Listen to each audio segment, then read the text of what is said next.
Hello viewers, my name is Bhavna Mathur, lecturer electronics from GWPC Ajmer. मैं आज आपको SCR half wave rectifier के बारे में बताऊंगी विथ RL लोड, यानी इसमें लोड रजिस्टिव और इंडक्टिव दोनों है तथा विथ फ्री व्हीलिंग डायोड, यानी इसमें फ्री व्हीलिंग डायोड भी लगाया गया है। तो ये सर्किट कैसे वर्क करता है, इसकी वर्किंग देखेंगे और डिफरेंट पॉइंट्स पे इसकी वेवफॉर्म की स्टडी करेंगे।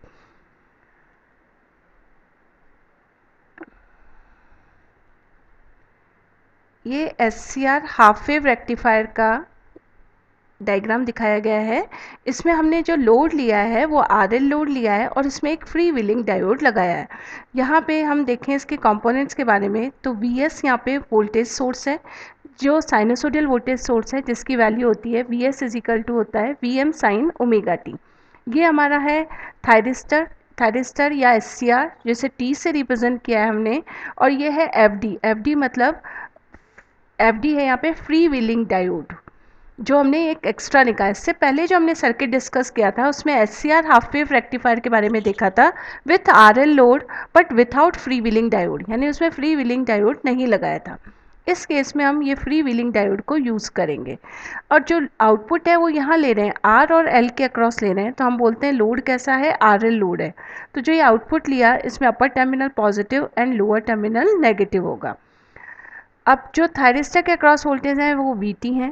इस Vs के कारण जो करंट फ्लो हो रही है, सोर्स करंट, वो Is है। थायरिस्टर की करंट IT है। Vs और थायरिस्टर सीरीज में लगे हैं तो Is और IT सेम ही होगी। इसके अलावा जब SCR कंडक्ट करेगा तो Is, IT और I0 की वैल्यू सेम रहेगी, लेकिन SCR जब ऑफ हो जाएगा तो इनकी वैल्यूज चेंज हो जाएगी। तब Is, IT तो सेम रहेंगे बट I0 सेम नहीं रहेगा। तो हम इसकी वर्किंग देखते हैं, फिर हम देखते हैं कि कब इसकी वैल्यू सेम रहती है। तो सबसे पहले हम देखते हैं कि जब पॉजिटिव हाफ साइकिल आता है तो Vs का अपर टर्मिनल पॉजिटिव होता है एंड लोअर टर्मिनल नेगेटिव होता है। इस समय हम देखते हैं कि हमारा जो SCR है उसका एनोड पॉजिटिव से कनेक्ट है, तो SCR हमारा फॉरवर्ड बायस होगा, या थायरिस्टर भी बोल सकते हैं SCR को। ये फॉरवर्ड बायस रहेगा, तो फॉरवर्ड बायस में ये शॉर्ट सर्किट की तरह बिहेव करेगा। जब ये शॉर्ट सर्किट की तरह बिहेव करेगा तो करंट का डायरेक्शन होगा नेगेटिव टू पॉजिटिव चली, यहाँ करंट गई, फिर I0 करंट आई, फिर इस लोड में फ्लो हुई और इस पाथ को फॉलो करते हुए ये पाथ कंप्लीट हो गया यहाँ तक। यानी जो I0 की वैल्यू है वो Is और IT के बराबर होगी। Is और IT की जगह हम एक ही करंट Is भी बोल सकते हैं, क्योंकि थायरिस्टर की करंट Is के इक्वली होगी, क्योंकि ये दोनों सीरीज़ में कनेक्टेड है। और अभी लोड भी इनके सीरीज़ में आ गया तो हमने बोला Is is equals to I0 या IT is equals to I0। I0 is output current जो लोड में फ्लो हो रही है। तो ऑन कंडीशन में ये तीनों सीरीज में आ गए तो ये सेम रहेंगे। इस समय FD हमारा रिवर्स बायस रहेगा, क्योंकि FD का जो ये नेगेटिव टर्मिनल है वो थायरिस्टर के थ्रू इसके पॉजिटिव से जोड़ रहा है, तो ये FD हमारा इस समय रिवर्स बायस रहेगा। तो आउटपुट कैसा मिलेगा वो भी हम वेव फॉर्म में इसको देखते हैं कि किस तरह का आउटपुट मिलेगा। नेक्स्ट केस है जब नेगेटिव हाफ साइकिल आएगा तो क्या होगा, तो जब नेगेटिव हाफ साइकिल आएगा तो अपर टर्मिनल नेगेटिव होगा, लोअर टर्मिनल पॉजिटिव होगा। तो अगर ऊपर हमारे नेगेटिव आया तो उस समय हमारा SCR T या थायरिस्टर T रिवर्स बायस रहेगा, क्योंकि ये थायरिस्टर का एनोड है। तो ये रिवर्स बायस रहेगा, तो इसमें करंट फ्लो नहीं होगी और ये ओपन सर्किट की तरह बिहेव करेगा। उस समय हमारे आउटपुट वोल्टेज 0 मिलेंगे। लेकिन जैसे ही अब ये कब रिवर्स बायस होगा, जब अपना ऊपर नेगेटिव नीचे पॉजिटिव आएगा, यानी साइकिल का ड्यूरेशन होगा पाई से 2 पाई।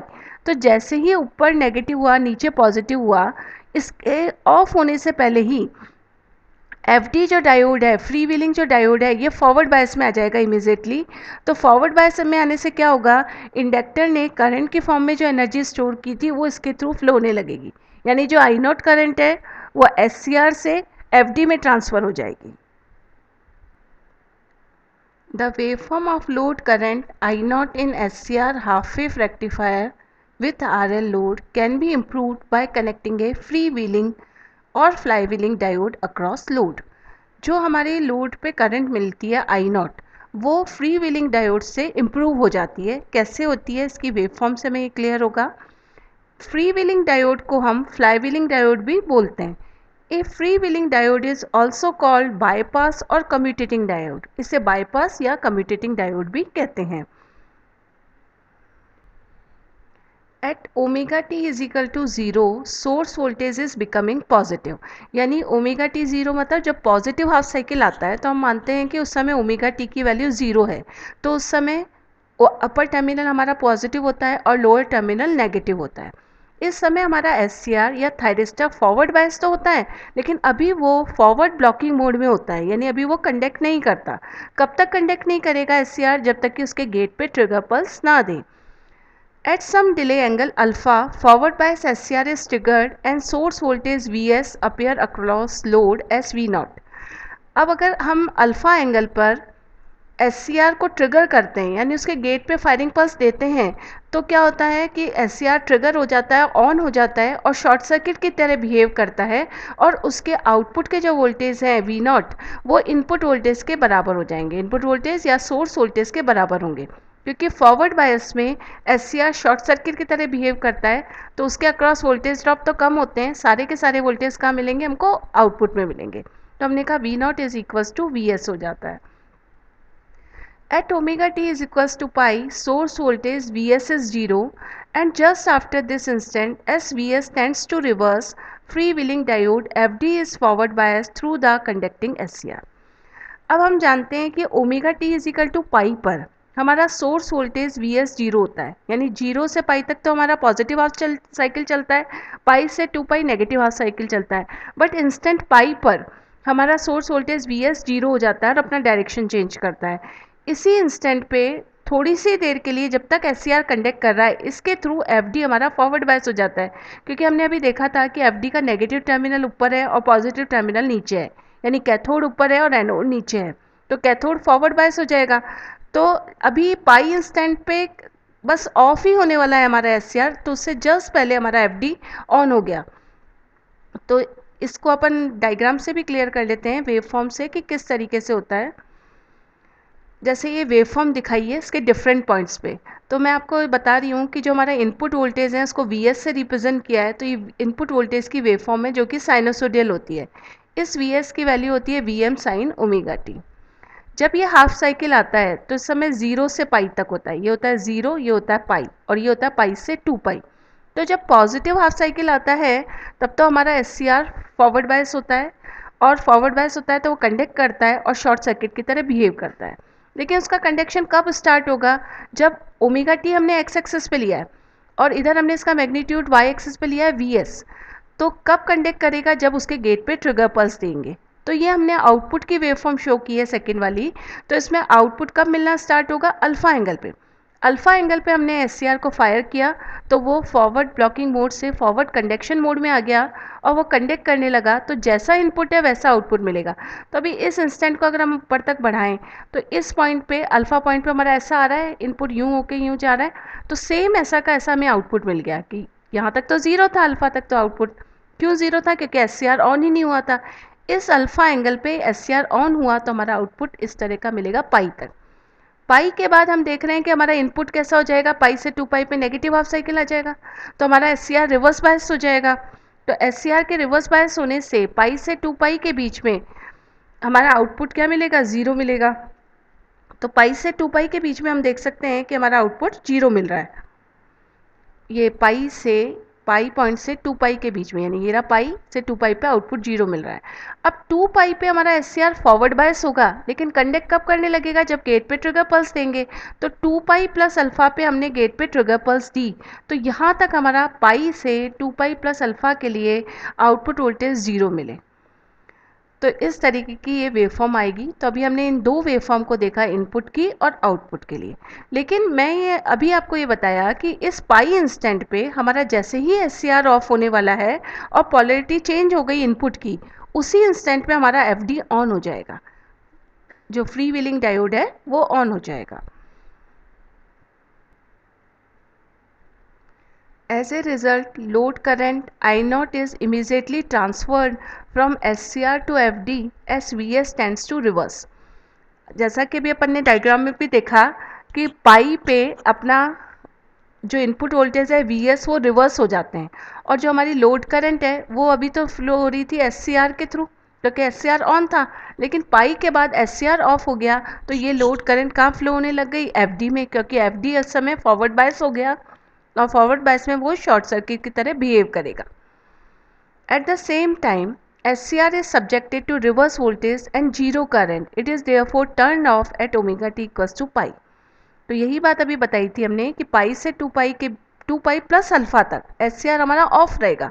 तो जब ओमेगा टी बराबर पाई होता है तो FD तो उस इंस्टेंट पे ऑन हो जाता है, लेकिन SCR ऑफ हो जाता है और SCR के थ्रू फ्लो होने वाली करंट जीरो हो जाती है।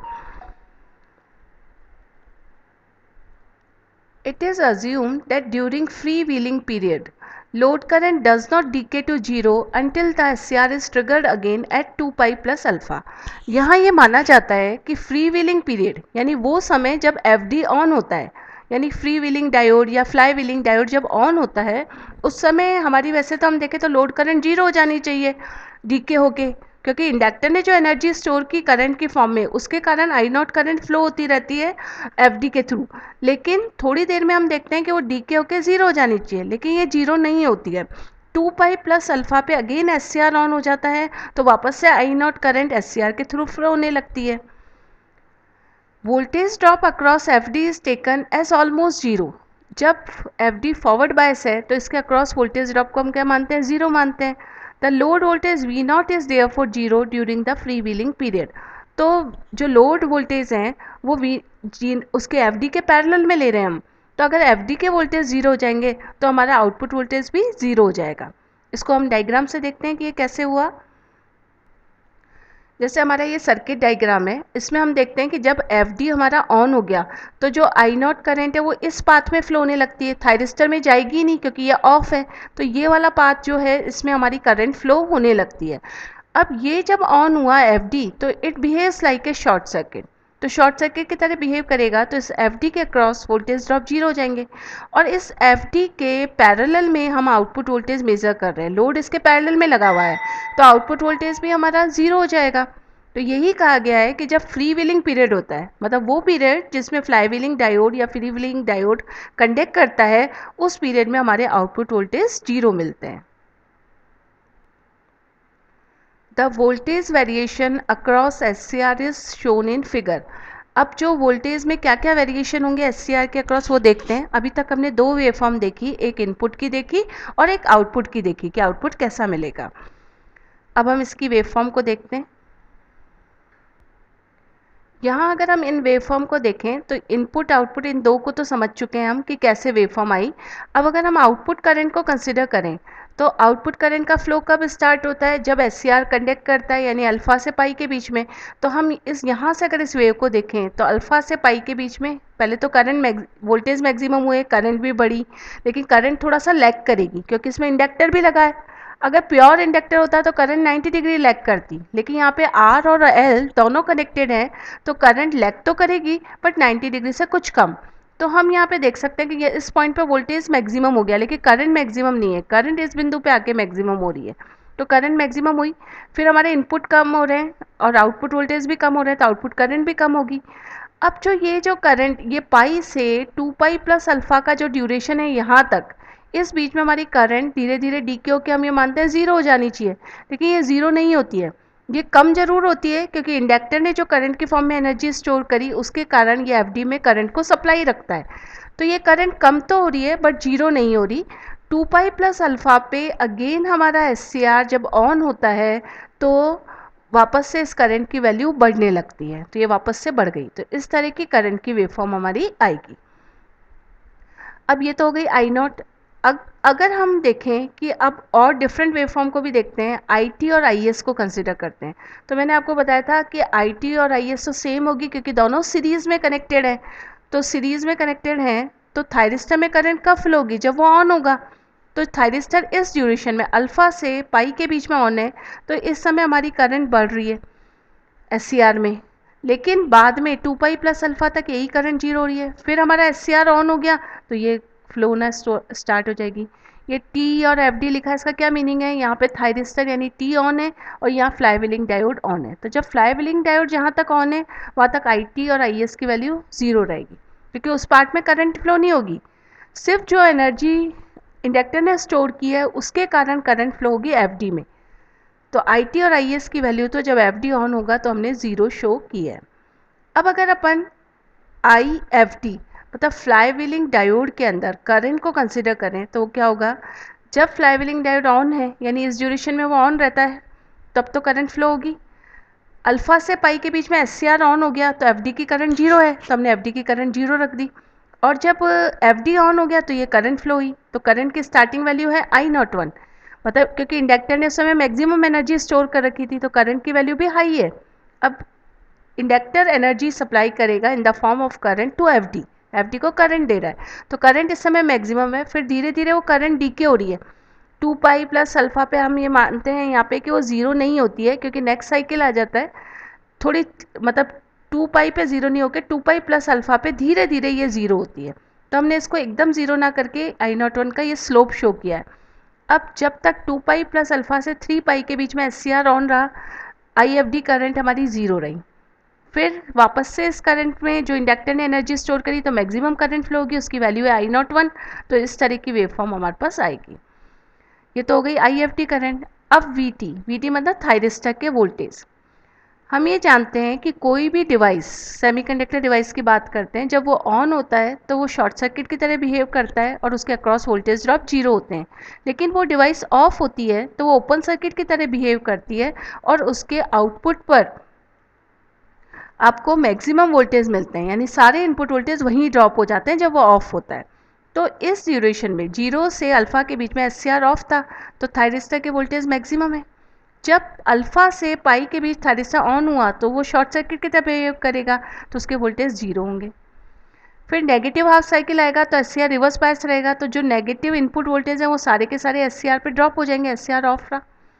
फिर इनपुट पॉजिटिव हो गया 2 पाई पे, तो 2 पाई प्लस अल्फा तक भी एस पर इनपुट के बराबर वोल्टेज ड्रॉप होंगे। लेकिन जब ये ऑन हो जाता है 2 पाई प्लस अल्फा पे तो एस के अक्रॉस वोल्टेज ड्रॉप जीरो हो जाएंगे, तो ये जीरो शो करें। इस तरीके से हम यहाँ देख सकते हैं डिफरेंट पॉइंट पे किस तरह की वेव फॉर्म मिलेगी। It is seen from this waveform that SCR is reverse bias from omega t is pi to omega t 2 pi। अब हमने अभी डिफरेंट वेवफॉर्म देखी डिफरेंट पॉइंट्स पे, तो हमने देखा कि पाई से 2 पाई के बीच में हमारा SCR क्या रहा, रिवर्स बायस रहा और वो ऑफ रहा। Therefore circuit turn off time, अब सर्किट का अगर हम टर्न ऑफ टाइम निकालें तो यहाँ पे अपन लिखेंगे ओमेगा टी बराबर 2 पाई माइनस पाई, क्योंकि ऑफ किस ड्यूरेशन में रहा, पाई से 2 पाई के बीच में रहा।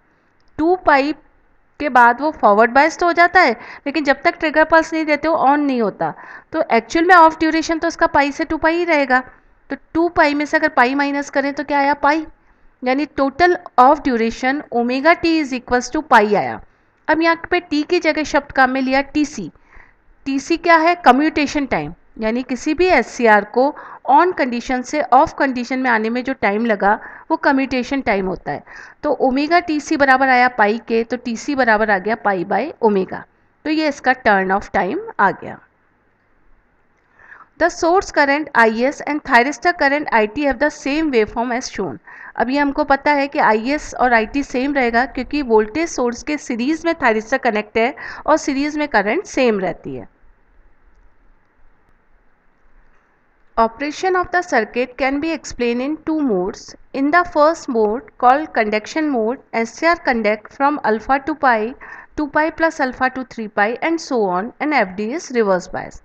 The duration of this mode is for pi minus alpha upon omega second. Let the load current at the beginning of mode IV, I0, I naught. अब यहाँ पे ये कहने का मतलब है, अभी हमने देखा था कि जब एस ऑन होता है तो एफ डी ऑफ होता है और एफ डी जब ऑन होता है तो एस ऑफ होता है। तो ये सर्किट दो मोड में वर्क करता है। पहला मोड होता है कंडक्शन मोड जिसमें एस कंडक्ट करता है। तो एस किस ड्यूरेशन में कंडक्ट करता है, अल्फा 2 पाई कंडक्ट करता है, 2 पाई प्लस अल्फा से 3 पाई कंडक्ट करता है। तो कंडक्शन टाइम क्या हो गया इसका, पाई माइनस अल्फा कर सकते हैं हम, या इससे भी देखें हम तो 3 पाई में से 2 पाई प्लस अल्फा माइनस करेंगे तो अंदर के साइन चेंज हो जाएंगे, तो आ जाएगा 3 पाई माइनस 2 पाई माइनस अल्फा, तो पाई माइनस अल्फा। यानी हम देख सकते हैं कि पाई माइनस अल्फा के लिए कंडक्ट करता है। तो कंडक्शन टाइम बराबर क्या, यानी omega T is equals to हो गया पाई माइनस अल्फा, तो conduction time T is equal to हो गया pi minus alpha upon omega. तो इस तरीके से हम कंडक्शन टाइम भी निकालते हैं और कम्यूटेशन टाइम भी निकालते हैं। अब स्टार्टिंग में हम मान रहे हैं कि पहला जो मोड है कंडक्शन मोड, उसकी करंट है स्टार्टिंग करंट आई नॉट। अब इस कंडक्शन मोड के लिए अगर हम वोल्टेज इक्वेशन निकालें तो क्या होगी, हमने देखा कि कंडक्शन मोड में एससीआर कंडक्ट करता है तो वो शॉर्ट सर्किट की तरह बिहेव करता है, तो जो इनपुट वोल्टेज हैं वो सारे के सारे आउटपुट में अपेयर हो जाते हैं। तो हमारा इनपुट वोल्टेज की वैल्यू होती है, साइनोसोडियल होता है इनपुट वोल्टेज, तो उसकी वैल्यू होती है V M sine omega T.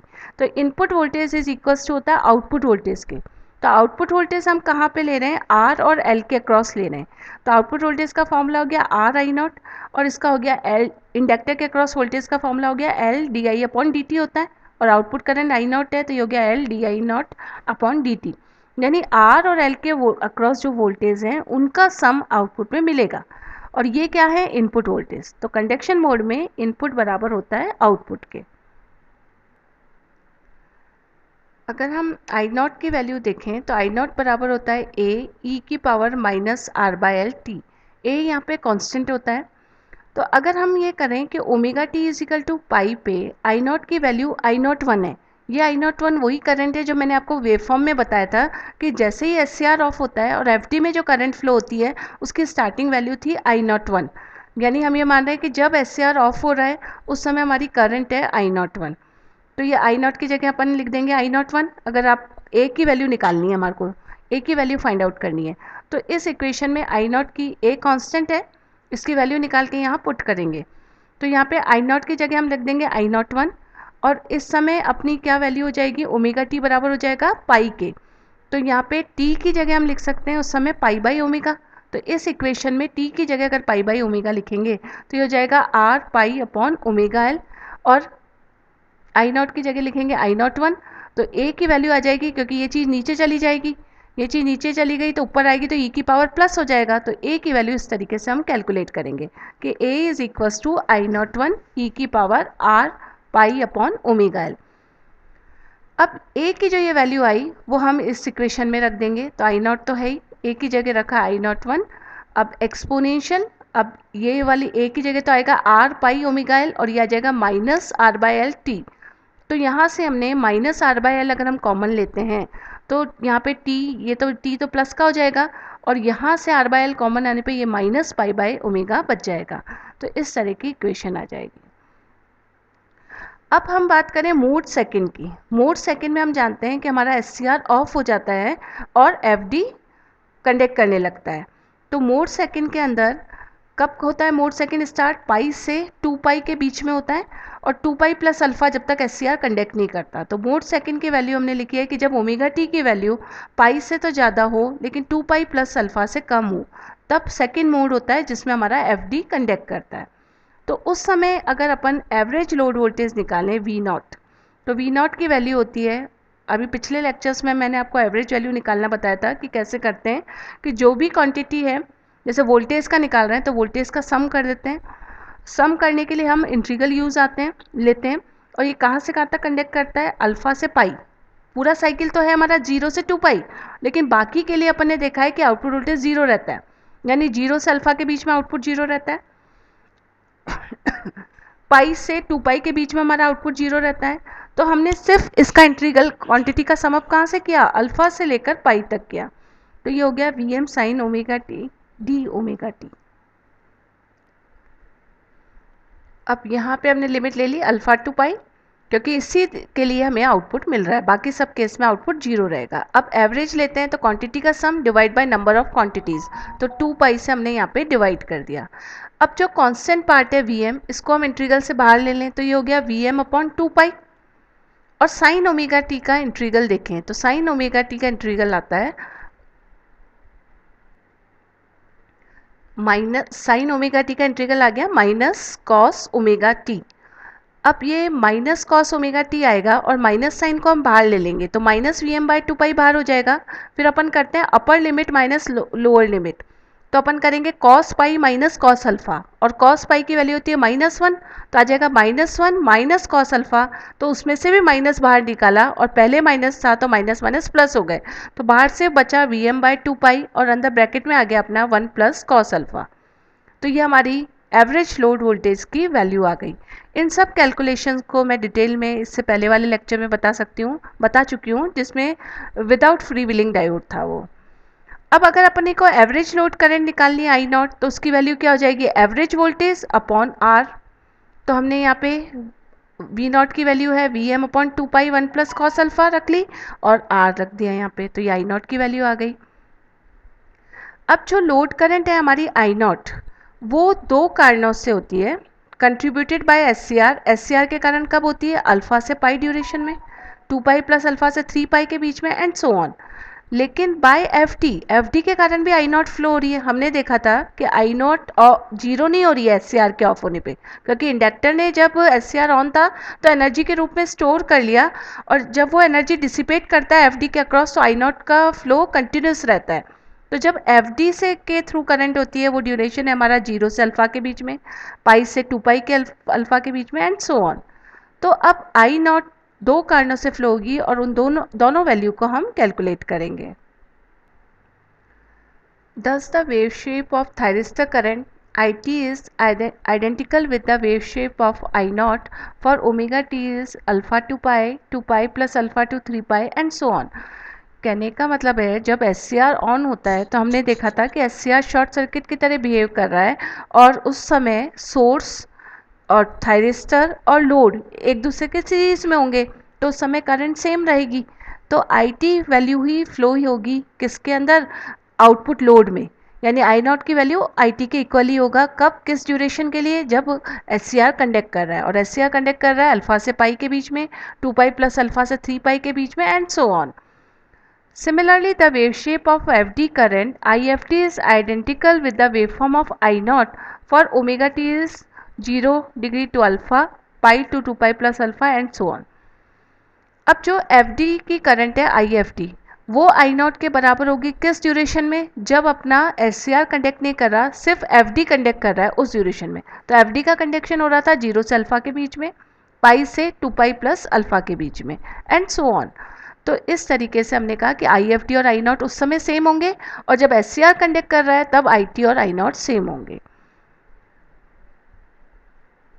Power delivered to load for the same firing angle is more when F D is use. जब हम एफ डी को काम में लेते हैं तो जो लोड में पावर डिलीवर्ड होती है वो ज़्यादा होती है, जब उसके कंपैरिजन में जब हम एफ डी को यूज़ नहीं ले रहे थे। यानी पहले वाला जो हमने लेक्चर था उसमें हमने एफ डी को यूज़ नहीं लिया था, तब उसकी तुलना में अभी जो पावर डिलीवर हो रही है वो ज़्यादा हो रही है। तो इससे क्या होता है, the input power factor with the use of F D is improve. तो इससे हमारा पावर फैक्टर यहाँ पे इम्प्रूव हो जाता है एफ डी को यूज़ लेने से। Thus the advantage of using freewheeling diode are input power factor is improved, load current waveform is improved, as a result of second, यानी लोड करंट के इम्प्रूव होने से लोड परफॉर्मेंस इज बेटर। ये फ़ायदे हैं free wheeling diode को लगाने के। As energy stored in L is transfer to R during the free wheeling period, overall converter efficiency improves. यानी फ्री व्हीलिंग डायोड को लगाने से क्या क्या एडवांटेज होते हैं वो बताए गए हैं। फर्स्ट एडवांटेज है कि हमारा पावर फैक्टर इम्प्रूव हो जाता है। इसके अलावा लोड करंट की वेवफॉर्म इम्प्रूव होती है, और लोड करंट की वेवफॉर्म इम्प्रूव होने से लोड की जो परफॉर्मेंस होती है वो बेटर हो जाती है। एंड फोर्थ जो कारण है वो है कि जो एल ने एनर्जी स्टोर करी वो ये आर को ट्रांसफ़र करता है फ्री व्हीलिंग पीरियड में, तो ओवरऑल इस कन्वर्टर की इफिशियंसी क्या होती है, इम्प्रूव होती है। It may be seen from figure that freewheeling diode prevents the load voltage V0 from becoming negative। जैसे हमने जब without free wheeling diode circuit consider किया था तो हमने देखा था कि बीटा एंगल तक हमारा लोड जो है, लोड पे जो वोल्टेज है आउटपुट में वो नेगेटिव होते हैं, लेकिन जो फ्री व्हीलिंग डायोड है वो आउटपुट वोल्टेज को नेगेटिव होने से रोकता है। Whenever load voltage tends to go negative, F D comes into play. तो जैसे ही लोड वोल्टेज नेगेटिव होते हैं, यानी पाई से 2 पाई के बीच में लोड वोल्टेज नेगेटिव होते हैं, उसी समय हमारा एफ डी कंडक्ट करने लगता है और उसको नेगेटिव होने से बचाता है। As a result load current is transferred from main thyristor to F D. ये अभी हमने देखा था कि जब नेगेटिव हाफ साइकिल आता है तो लोड करंट थायरिस्टर से एफ डी में ट्रांसफ़र हो जाती है, मतलब एफ डी कंडक्ट करने लग जाता है और थायरिस्टर ऑफ हो जाता है। allowing the thyristor to regain its forward blocking capability. और SCR कब तक ऑफ रहता है? जब तक अगेन पॉजिटिव हाफ साइकिल ना आ जाए, और पॉजिटिव हाफ साइकिल आ जाता है तो वो फॉरवर्ड बायस तो हो जाता है, लेकिन फॉरवर्ड ब्लॉकिंग मोड में रहता है जब तक कि गेट पे पल्स नहीं दी जाए, और ये साइकिल बार बार रिपीट होता जाता है। तो आज के लेक्चर में हमने देखा कि SCR हाफ वेव रेक्टिफायर के रूप में कैसे वर्क करता है, और उसके डिफरेंट पॉइंट्स पे वेव फॉर्म क्या है, और किस तरह की उसका एवरेज वोल्टेज आता है और एवरेज करंट की वैल्यू क्या होती है, उसको हमने कैलकुलेट किया। Thank you.